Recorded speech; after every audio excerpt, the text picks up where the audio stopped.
आज हम जिस एपिसोड की बात कर रहे हैं इसमें एक तरफ तो खानदान मिल रहा है, जज्बाती लम्हात हैं, और दूसरी तरफ एक जानलेवा खतरा है, पुराने दुश्मन हैं। मतलब कहानी खुशी और शदीद तनाव के बीच में चल रही है। बिल्कुल।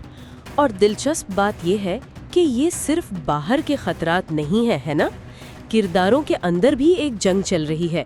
माजी की गलतियां, एहसास जुर्म और माफी का सवाल, ये सब चीजें हाल पर बहुत गहरा असर डाल रही हैं।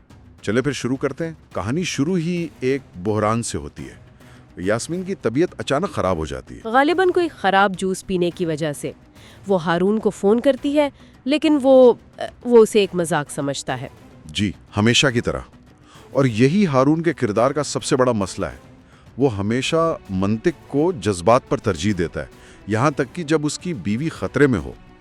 जब वो उसे बेहोश पाता है ना, तो उसे जो झटका लगता है वो सिर्फ डर नहीं, वो अपने रवैये पर शर्मिंदगी है। इफ्तार का मंजर बहुत ही जज्बाती है, जहाँ बारान और उसका बिछड़ा हुआ भाई फुरात वो अपने वालिद कुदरत साहब के साथ एक ही दस्तरख्वान पर हैं। ये मंजर सिर्फ एक इफ्तार नहीं है, यूं समझें कि काराबे खानदान के लिए एक नए दौर का आगाज है। कुदरत साहब का ये कहना कि मुझे लग रहा है मैं पहली बार बाप बना हूँ, बहुत मायने खेज है।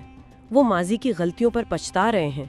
उनका फुरात से माफ़ी मांगना वो एक बाप का नहीं, एक इंसान का इतराफ़ है। और फुरात का रद्द अमल भी कमाल का था। उसने फौरन उन्हें तसल्ली दी कि इसमें उनका कोई कसूर नहीं। आपको नहीं लगता कि उसने कुछ ज्यादा ही आसानी से माफ कर दिया? देखें, बज़ाहिर ऐसा लगता है, लेकिन मेरे ख्याल में ये फुरात की समझदारी है। वो जानता है कि इस वक्त अपने वालिद को इल्ज़ाम देने से सिर्फ पुराने ज़ख्म हरे होंगे। उसने माजी पर मिट्टी डालकर मुस्तकबिल को बचाने का फैसला किया है। ये कमज़ोरी नहीं, ये एक कोशिश है। लेकिन उस दस्तरख्वान पर सब मौजूद नहीं है। हवेली के अंदर ही एक और कहानी चल रही है, और वो है हुसन की। उसे बिल्कुल अलग थलग कर दिया गया है, यहाँ तक कि बारान ने हुक्म दिया है कि उसे खाना भी ना दिया जाए। और यही खानदान का अंदरूनी तजाद सामने आता है। एक तरफ फुरात को गले लगाया जा रहा है और दूसरी तरफ हुसन को उसके किए की सज़ा मिल रही है।